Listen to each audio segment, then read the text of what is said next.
हे भगवान, हे प्रभु गोलक बिहारी विष्णु, हे कौन प्रभु यही निघुंच घोर अरण्य मध्य सामान्य कला शिशुटीर क्रंदन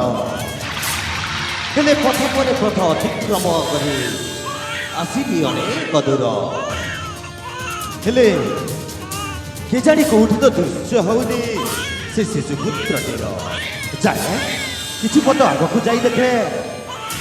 काले काले निश्चय दृश्यमान हो जाए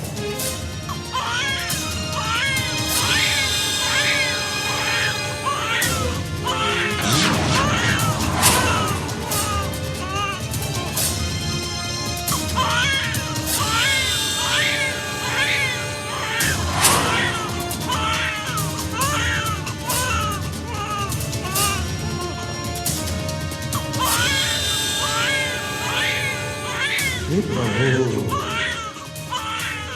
हे लीलामय विष्णु, ये आपणकर लीला ना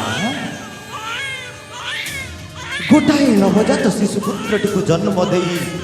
एमती रक्त चुड़ुबुड़ु अवस्था पुणी निघंज घोर अरण्य मध्य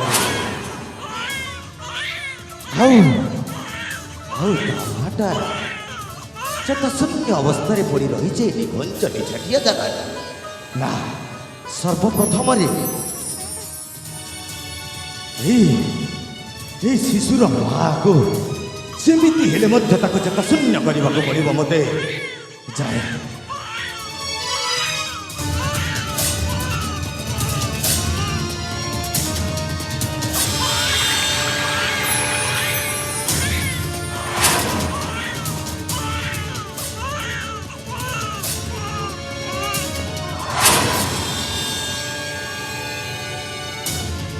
के माँ अरे माँ एमिति निखोटिया एमिति निघंच घोर अरण्य मध्य यहीटा हेउछि हिंस्र बाघ भालुर आलय आउ ए हिंस्र बाघ भालु आलय मध्य गोटाए नवजात शिशुपुत्रटी को जन्म दे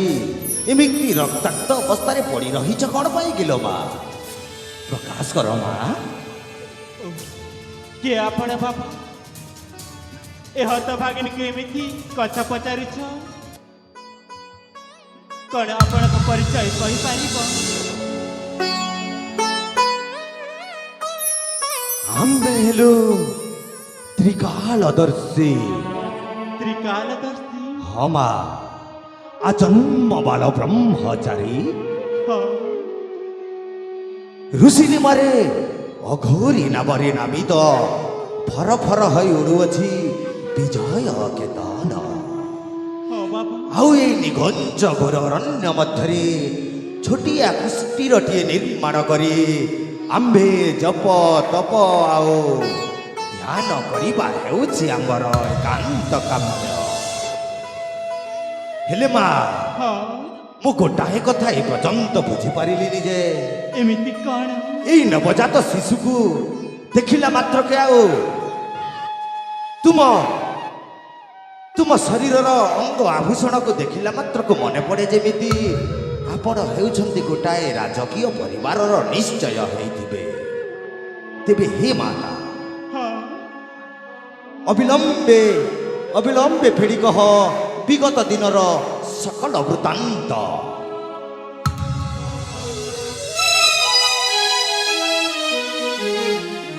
कहबी बाबा निश्चय कहबी जेते बेले आपण मो परिचय पचरिछ निश्चय कहबी बाबा तेबे सुना मो हेउछि मणि कांचन गणरा राजा किरण ध्वजंकर एकमात्र अलियल भौणी नाम मोर आदिति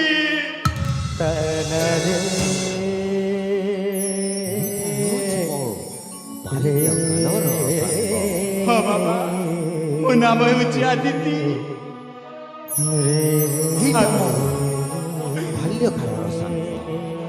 राजा किरण ध्वजंकर एकमात्र अलियल भौणी ହଁ ବାବା ତାହେଲେ ହେ ମାତା ବାବା ହେଲେ ଏମିତି ଅବସ୍ଥାରେ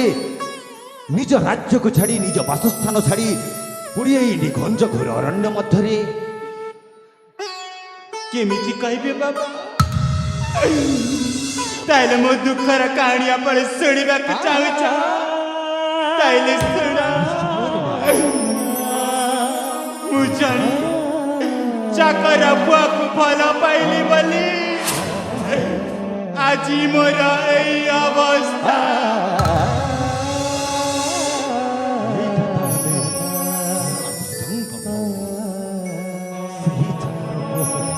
ବୋଲି ଅବସ୍ଥା ଦୁଇଟି ନିଆଁର ଭିତରେ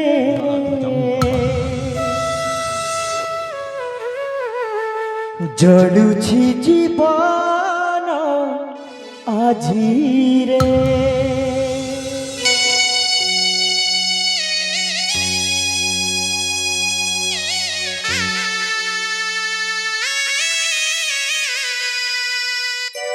দুইটি নিয়ার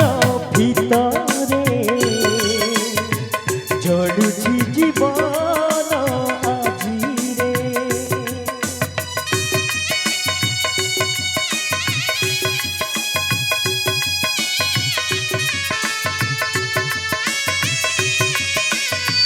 দুইটি নিয়ার ভিতরে জড়ুছি জীবন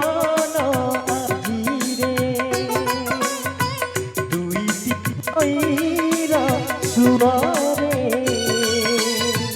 ভাসুছি জীবন নবরে কিয়ে গপ শুনিব কিয়ে কথা বুঝিব কিয়ে গপ শুনিব কিয়ে কথা বুঝিব সত বন্ধ পড়ি যায় মিছ ডোরিরে মিছ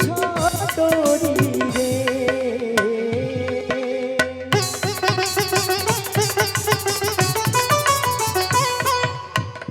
ফগুণ দেশর ফুল কণ্ঢেই তোরি পাই তো পাই রে ফগুণ দেশর